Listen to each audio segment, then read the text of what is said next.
Hello, it's What the Doodle here, and I just wanted to do a short video in order to just go over the process of how I vectorize my doodles.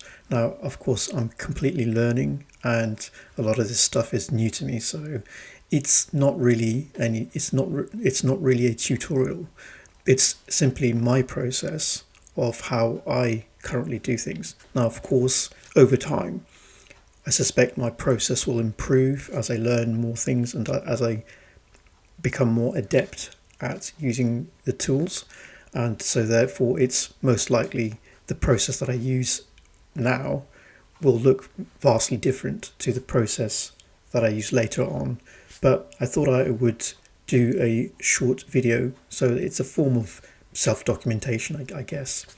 So, the way I approach it is generally I will sketch out the doodle that I have in my mind, and then after that I will scan that into the computer. After scanning that, I usually have that as the initial raw source, if you like, and then afterwards in Inkscape, because I like to vectorize it, I will then essentially, it's almost like tracing over the image. So let's do that. Let's import the image first. So I'm just going to find the image on my computer.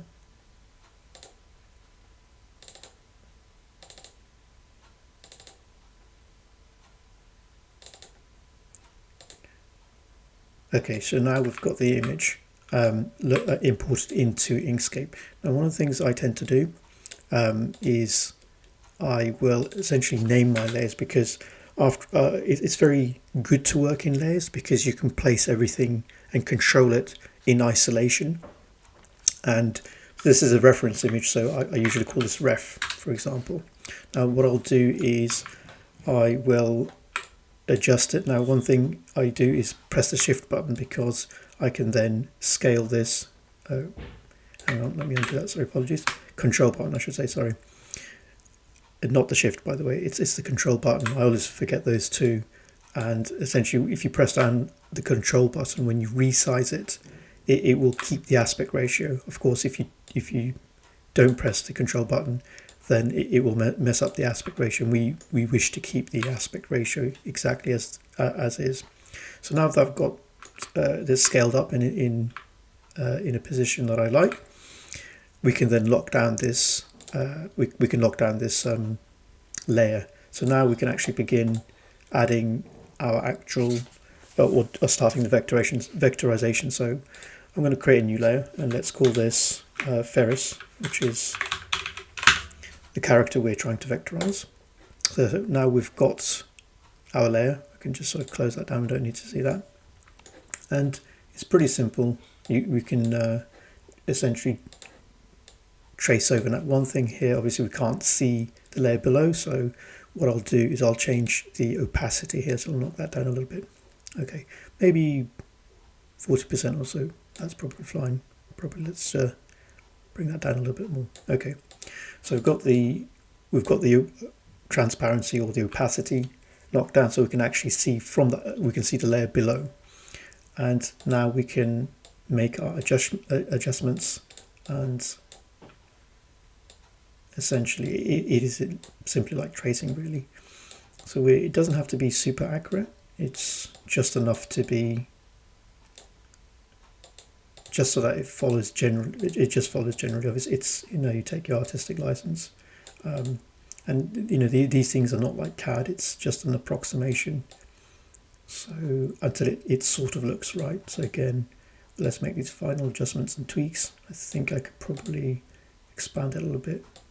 There you go. So that's in my eyeball, that's about right. And as I said, it doesn't have to be super accurate. Let's just make this a little bit smaller here. There. So I think that's now, to me, just about looks about right. Okay, perfect. I mean, you can zoom in and make even more final adjustments. So we've got that. What I'll tend to do as well, again, this is absolutely not necessary, and everybody has a different process, but I like to name things. So this is the actual body.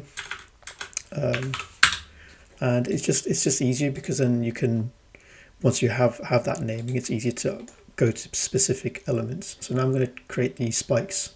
So usually for that, I'll use the freehand tool, So as I said, it doesn't have to be super accurate at this stage because we can make those final adjustments later on. So let's just quickly build the spikes here and go through. Again, yeah, initially doesn't have to be super accurate. You can fix it afterwards. And then we close off this this shape, vector shape. Okay, now we can go into the actual, I'm not sure what it's called, but it's the sort of way to the actual control points. Maybe that's what it's called. So it's a way of making those final tweaks and adjustments. Oops, let's undo that.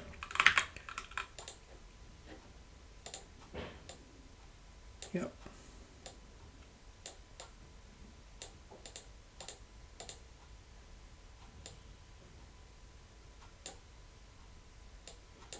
Again, as I said, it doesn't have to be super accurate, but it's yeah, okay. So we've got the spikes, and again, let's just rename that. You can call that spikes, and then yeah, essentially that's how you go through and create all of the different elements, and that's really all I wanted to show really. And everything, by keeping everything in a different layer and naming things, it just keeps things organized and very easy to, everything's isolated and everything can be independently adjusted, and things don't have, things don't go out of control, as you'll see obviously here, perhaps in this simple example, you don't maybe need to go through all of this. However, as the actual doodle or the image that you're vectorizing becomes more complicated, then you're going to have a lot of layers and a lot of elements and things. And so it's just, by doing this, it's a way of keeping things organized. Yeah, that's how I approach it. As I said, I don't know, is it the best approach? Probably not. I'm learning, and it's how I currently approach it. Thank you.